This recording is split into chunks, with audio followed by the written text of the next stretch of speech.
doing Silva techniques is like cleaning yourself up mindfully. So you need to do it.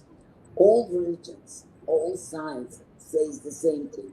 Repetition is the best way to create a pattern, to create a new things. Therefore, in Silva we say, once a day is great, twice is perfect, if you do 3 times is even better. But especially during the difficult times in our life, we need a moment to sit back and observe. Be the observer. I use a metaphor for that. You cannot drink a hot soup by going inside the hot soup. You need to go out and take a spoon, and by blowing slowly, drink slow. Otherwise, it will burn. So when you're experiencing a problem in your life, you cannot solve that problem with this attitude. You cannot just barge in. Sit back, think about it, watch what's going on, observe. You are the one going through this, but this experience doesn't define you. You might be miserable at that moment, but you are not a miserable person. You might be afraid, you might be angry. These are all emotions, doesn't define you. These are the instant reactions, I believe, for some circumstances. Exactly.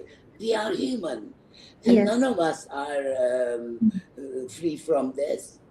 Yes. Anything can happen now, and I might react fearfully or angrily, but don't stay there. Notice, feel, and change. And in order to use the Silva techniques, you are given every kind of information in that 4-day class. You have your books, you have your notes, you have your little pictures, everything you want. You can always have an access to your instructor, to your fellow students. And, when we finish that 4 days, you should see the hugs, happiness, and like, how did I know that? How did I do that? How is possible? It's great. Some people continue more than, like, for example, 10 people attending the Silva course. Normally, when we attend a course, only 3-4 people can remember what was it and can use that information in the future years.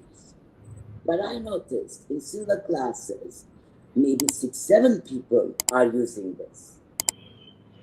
Because you learn the knowledge and you experience the knowledge. Yes.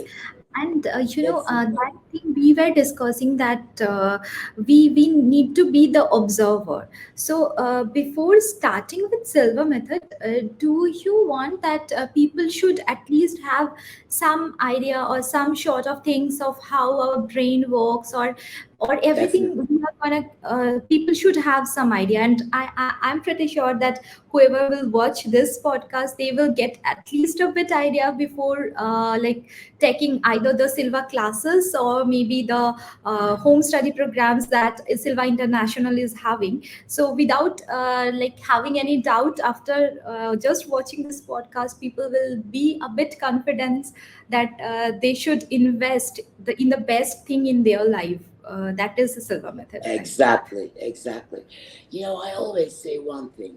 We come through our parents, but Yes. they don't create us. Okay. We come from an energy, in Silva we call it the source energy. And in that sperm and egg situation, we turn into this wonderful being. Where is that information comes from? When you're in your mother's womb, how you develop? Is it coming, the information from the mother? No, it's within you. So in Silva method, we teach you how to access that information within you. Okay, so Silva method will help us to get access from higher source of energy, or how we can, get information from our higher source of energy. Is it? Exactly. It's like you're like a computer. But if you Yes. don't have electricity or an internet server, are you going to be able to do this, what we are doing now? No. So human people, human are the same way. We have a great mind, great computer. But if we don't know how to operate it, how to connect to the source energy, then it's not useful for you. Silva Yes. method does this. That you are the internet server, you are the actually the operator, user, everything. But most of us, we think like I see you in this frame, in this telephone, in this iPad. But of course, this iPad or this telephone, it's not created just like that. There is an information behind it. If you know how to reach to that information, then you can create wonders. You don't need your computer science man. And is that information, is that universal source of energy is within us or somewhere else from where we are getting this? Is it within us? With the quantum physics, we learn a lot. Okay. When they found out about the smallest particle, quark, we call it, quark, when it was observed by scientists, they noticed that changed its movement. So today, according to the science, we know the quantum possibilities of the quark movement.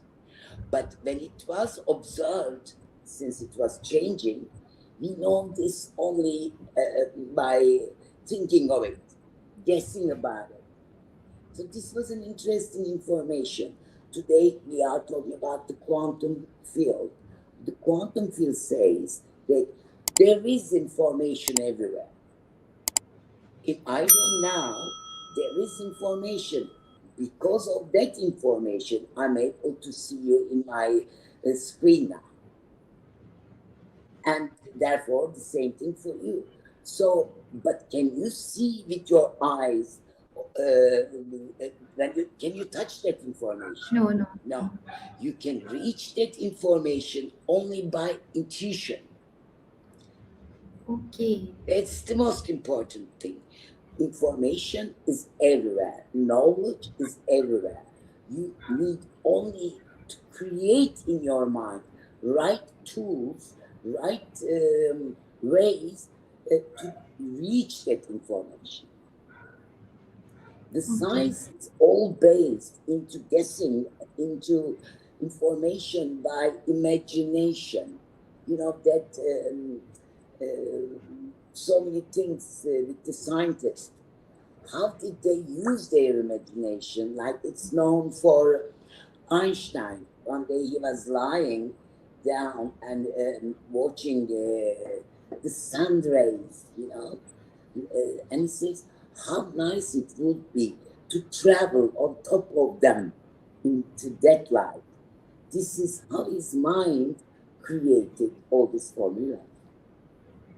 Okay, yes, and is it that all the scientific researches or all the scientific inventions that are happening, the scientists are doing in their subconscious state of mind or from their intuition?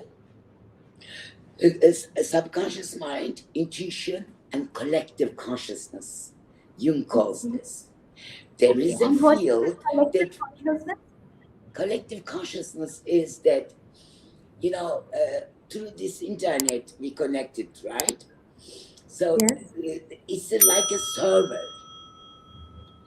The collective consciousness says that as human, as Gülgün, as the beginner, you are there.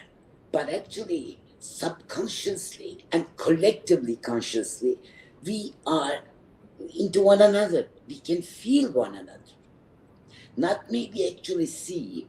This is, you see it with the mothers, their kids, children far, far away. They know some kind of information. Or with scientists, for example, pastor finds out about vaccination somewhere, And somewhere around the world, another guy finds it in the same time.